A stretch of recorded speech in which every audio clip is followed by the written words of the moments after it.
So let's just go through it. What do SDAs, we'll call them for short, believe about God? Well, SDAs accept and embrace the orthodox view of God. So no issues there, right? They believe that, God is one. They believe in the Trinity. God the Father exists in three persons. So there's no issue there.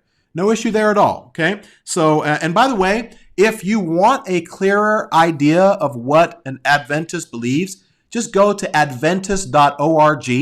And on that website, you'll see that they have 28 fundamental beliefs. And if you're really interested in what they believe, just read through that.